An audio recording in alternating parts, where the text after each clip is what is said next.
Okay, a lot to talk about in this trial, and I want to have someone help me talk a little bit more about this. So joining us right now is trial attorney Jennifer Schuster. Jennifer, it's good to see you, and I want to talk about this trial. Where are we? I mean, how's the prosecution doing so far? Again, we're entering into the next day. I'm curious your take of this trial so far. Yeah, hi, Jesse. Good to be here. Well, I think the prosecution does have a number of problems here. I mean, the crux of the defense here is that they've got the wrong guy. Yeah, there might be a financial motive, but there's another business associate involved here whom you mentioned, that Daniel Kavanaugh. And we know that they're somewhat limited in what evidence they can present, the defense, when it comes to Daniel Kavanaugh. But there certainly are questions here as to whether or not this other business associate may have had a motive and may, in fact, be the one who committed this crime. Yeah, is it enough to raise reasonable doubt? Because the other side of the coin is Mr. Mstay had the access, the opportunity, and yes, the motive as well to get rid of this family. Let's learn a little bit more again from Michael Mstay, Joseph Mstay's brother, when he took the stand. In the 3.5 years they were missing, you held out hope that they were somewhere, right? Yes, sir. I set up a website. I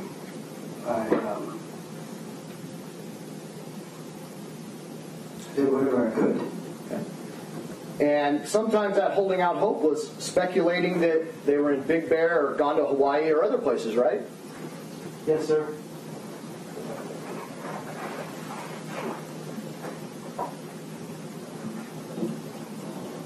Did you ever get any evidence or be made aware of any evidence that they in fact were in Big Bear, Hawaii, Mexico, anywhere?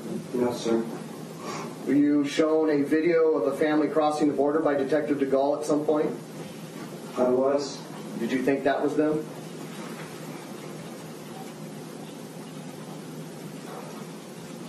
Absolutely not. I even said so to the detective. I laughed and I said, "Is this the best you have?" I take it you were a little disappointed. Yeah. What was your reaction when you learned that some remains had been found out by Victorville that were possibly your family? Started weeping.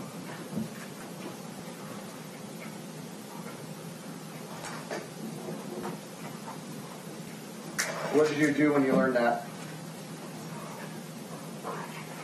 I called my mother and made sure she wasn't around people that were. She said she was at work. I made sure that she was, in a safe place before I told her. I think I actually had to call her back because of that. And I basically just repeated what the detectives told me. Okay, let's break down a little bit more of this case. Now, Jennifer, we have to try to ask ourselves what makes more sense here, right? This whole family being butchered and left in the Mojave Desert. Does it seem likely that this would have just been an act by a stranger? At one point they even thought it was the drug cartels. Or would it make more sense for somebody who had something to gain from this, somebody that had an intimate connection with this family, somebody who had access to the Mstay family home? I mean, there is some strong evidence pointing against the defendant here. Oh, sure, absolutely. There's no question about it that all of the evidence points to the fact that this was a very personal crime. I mean, we're talking about an entire family, a young family, that was murdered in an awfully grisly way. So I think that there's no question that the murderer had some association with these victims, and it looks like it's a business associate. The question is, do they have the right business associate? Right. Of course, you're talking about, of course, Daniel Kavanaugh. That's the other person that the defense is pointing the finger at, saying this guy had a financial motive to kill this family, and it's going to be up to the jury to decide who did this, the defendant, Daniel Kavanaugh, maybe somebody else. I'll tell you what, though, let's take a break. When we come back, we're going to talk about some other moments from trial that you may have missed. And again, we're keeping a careful eye on the courtroom feed. As soon as it goes live, we're going to go live. We'll be right back.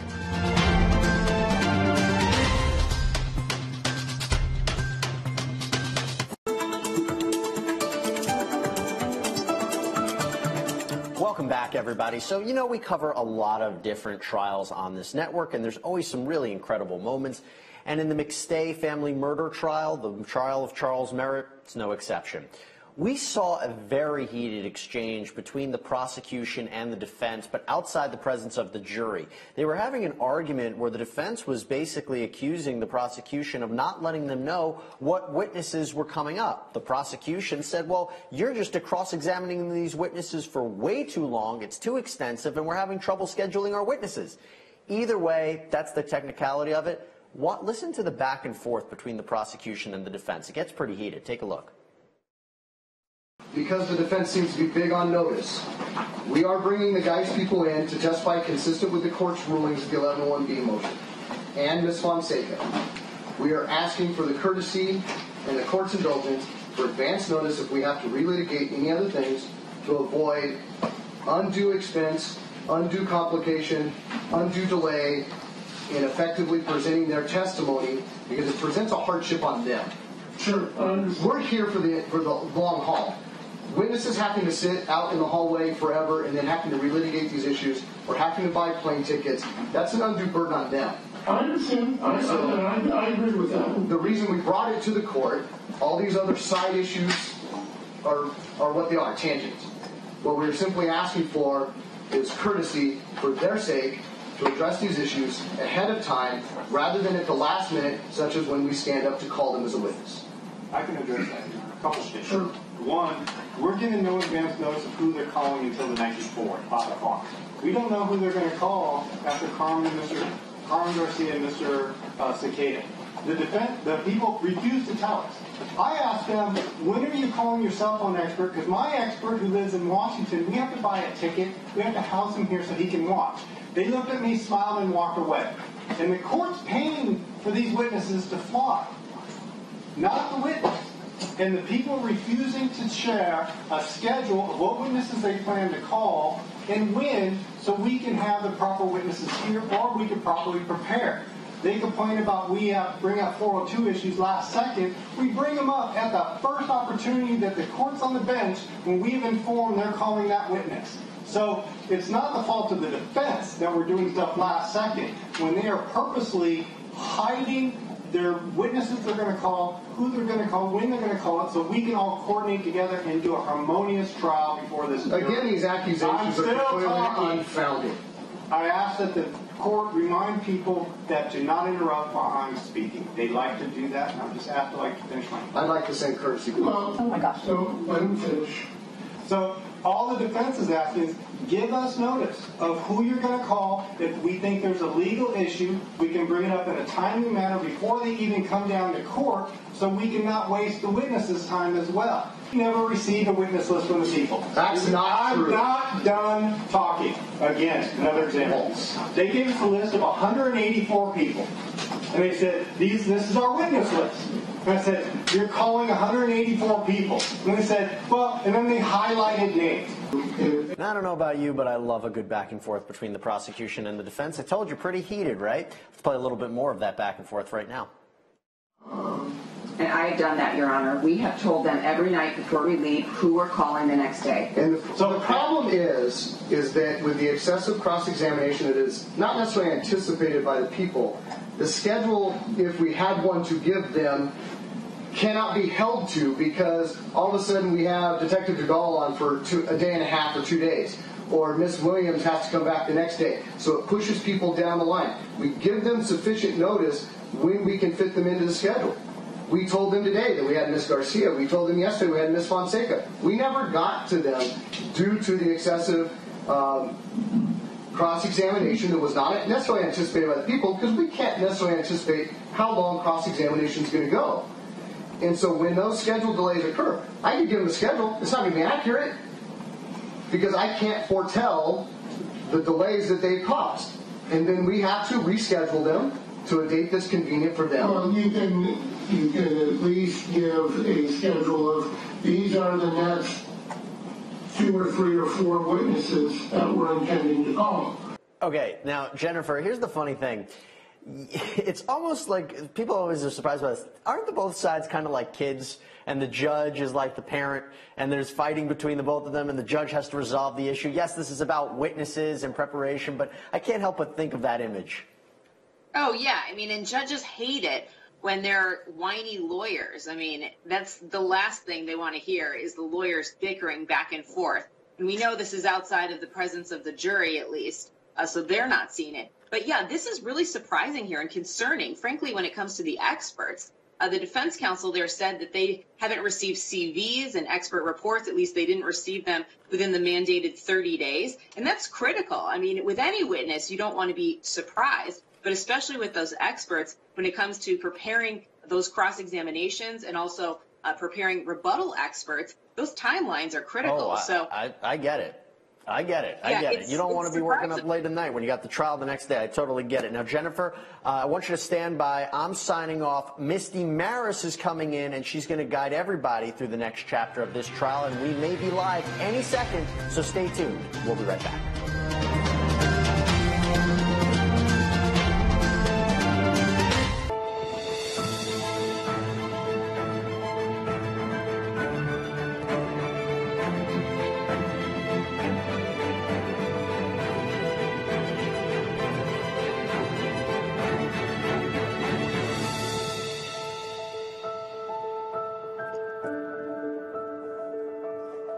Good afternoon. I'm Misty Maris. Welcome to the Law and Crime Network. We have an exciting day today on Law and Crime. Now, Van Dyke was convicted of second-degree murder and 16 counts of aggravated battery. He was sentenced to just under 7 years in prison. I want to bring Jennifer Schuster in. She's a trial attorney to really break this down. Now, Jennifer, this is such a tough case because emotions are running high. Listening to Tiffany Van Dyke talk about losing her husband and the children losing their father is obviously heart-wrenching. But by the same token, you also have a young man who lost his life. Now, the special prosecutor said that he felt that this sentence struck the balance between holding Van Dyke accountable but also recognizing his service as a police officer. What did you think about this sentence? Were you surprised? Keeping in mind, the defense was asking for parole while the prosecutor was obviously seeking jail time. Hi, Misty. Yeah, I was a little bit surprised by this sentence, but, you know, when it comes to the emotions, there's no doubt that all of the witnesses' testimony here was emotional, especially Tiffany Van Dyke there. But I think, as you said, a judge was issuing this sentence, not a jury. And to that end, I think the judge primarily looked at the law, as he should. I think he was looking to Illinois Supreme Court cases for guidance, sentencing guidelines, of course. And he was ultimately persuaded by the defense's argument that the second-degree murder was the greater offense, and therefore those 16 aggravated battery charges merged into that crime. And that ultimately dictated his decision. And to me, I think he got it right. It was a little bit surprising, though, given the range that the prosecution was requesting. Right, and that's it. Right, it all comes down to the judge. Now, some of the testimony that we heard, we just listened to Tiffany Van Dyke. Before that, we heard from Edward Nance, who, unrelated to the McDonald case, was testifying about an experience that he had with Van Dyke, where Van Dyke used force that he deemed to be inappropriate. Now, hearing from some of those witnesses, a lot of our viewers asked, so what's the purpose of having those people come on the stand? Can you explain that for us? Sure. Well, clearly the prosecution was trying to get at that they think Van Dyke was an overly aggressive and violent and abusive police officer. But I don't think the judge was ultimately persuaded by that argument. I think the three witnesses that preceded Nance were essentially impeached. They didn't seem very credible. Nance seemed more credible, and in fact, he was awarded a substantial sum in a civil lawsuit. But ultimately, I think the judge thought that Van Dyke really wasn't facing that many complaints in view of the city, the size of the city of Chicago, the fact that he was policing in some of the roughest neighborhoods, and he was on duty for several years. So 20-some complaints that he was facing over the course of his career really didn't seem like it was all that bad. Right. Certainly one thing we can agree on.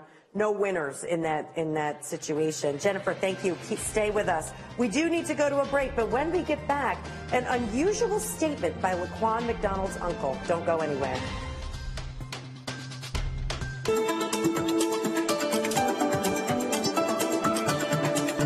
Welcome back. back to the Law and Crime Network. We were just breaking down the Van Dyke sentencing, but now we're going to switch gears back to the Mstay family murder case. Now, we've seen quite a bit of evidence come forward and more to come. We know the prosecution has a witness list that is, I think, over 100 people long, so we intend to see more testimony today. We're keeping an eye on the courtroom, and we'll make sure to go live so you do not miss a minute of that live trial. Now, I want to bring Jennifer Schuster in to talk about the Mstay case. Jennifer, this case is so interesting to me because there's such vastly different theories between the prosecution and the defense. But let's talk a little bit about the prosecution. So the prosecution in this case is essentially saying that this was that the Mstays were murdered at the hands of the defendant because of financial issues, that there was money was the reason for this murder of the entire Mstay family. What do you make of the evidence that we've seen so far? Hi, Misty. Well, I think that a lot of this will turn on the forensic evidence. That's what juries love to see. And it sounds like there is some forensic evidence that's in favor of the prosecution. It sounds like there's cell phone records and other sort of data like that.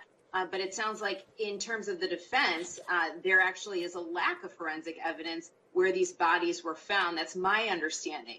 So it's interesting. It seems like there is certainly room for a decent, reasonable doubt argument. And I'm looking forward to hearing more testimony today.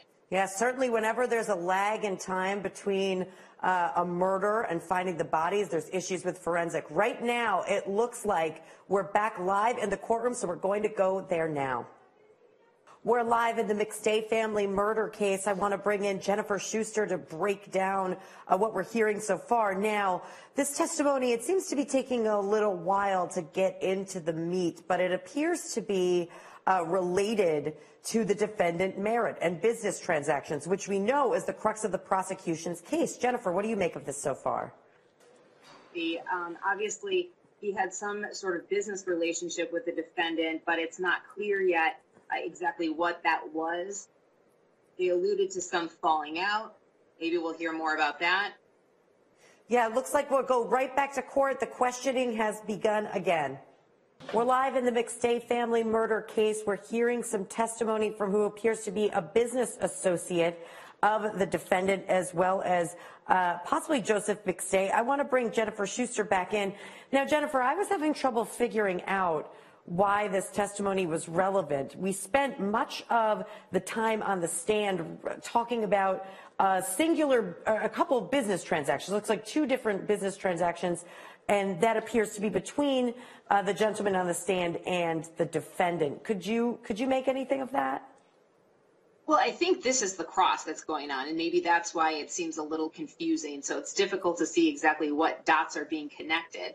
And also it's being difficult to see what sort of point the defense is trying to make here on the cross. And that could be troublesome for the jury, because if we don't understand what's going on, chances are the jury might be a little confused too, and that's never a good thing. But I think some of those specific business transactions were actually part of the QuickBook entries that were part of Joseph Mstay's computer records. And I think they're trying to zero in on this Paul Mitchell transaction, that project, and somehow that's relevant here.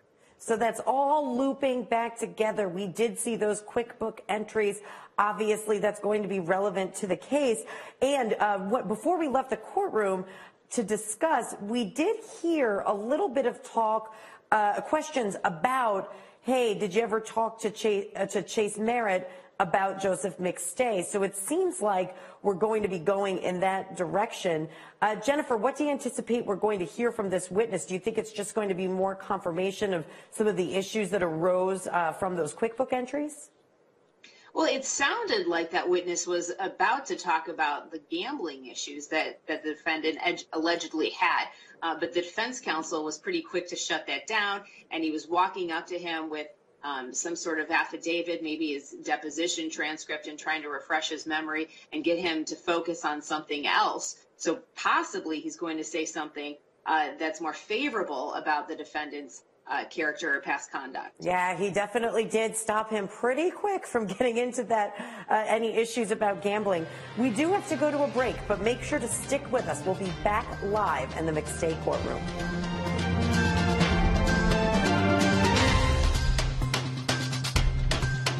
This is David Joe Sequeda on the stand testifying in the cross-examination. We're getting down a little bit more to the meat. I think Jennifer Schuster was here with me before where we were trying to figure out what direction this is going. Now, Jennifer, we see that there's a focus by the defense attorney on this alternate suspect, Dan Kavanaugh. But it does seem like the attorney's not really getting what he wants out of it, right? A lot of refreshing the recollection. What are you making of this testimony? Right. Well, we know the crux of the defense here is that the prosecution has the wrong guy, and the right guy could be this Dan Kavanaugh. So it's no surprise they're trying to mention this guy's name as much as possible. But like you said, they seem to be struggling a bit. We're hearing lots of objections, many of which are being sustained. And I think it's really interrupting the rhythm of the cross-examination here, and making it difficult for the jury to ascertain what the point is. Definitely true, Jennifer. Now, I want to welcome Judge Brandon Birmingham to the show. Thank you for joining us.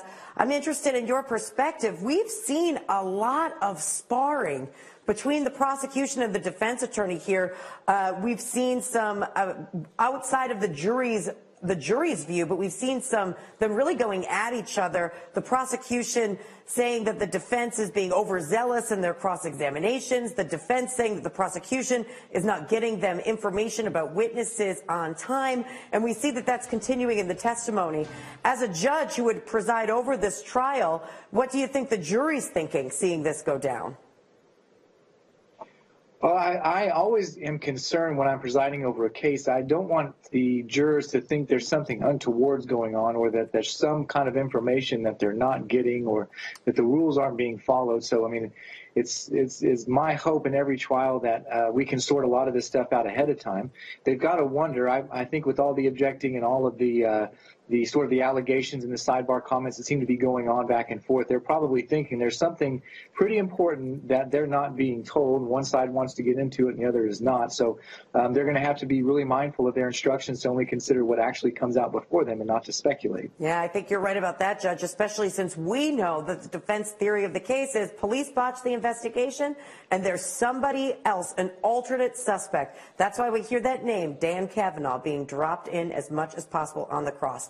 We do need to go to a break, but make sure to stick with us. We'll be back live in the Mstay family murder trial when we return.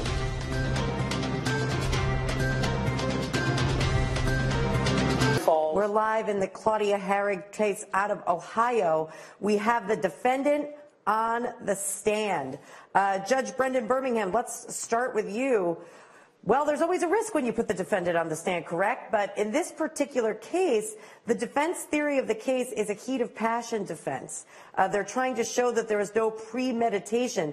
They do admit that Claudia shot her husband. So obviously we need to hear her side of the story, right? Well, yeah, these cases where you have a statement that she gave to the police, obviously this isn't a whodunit.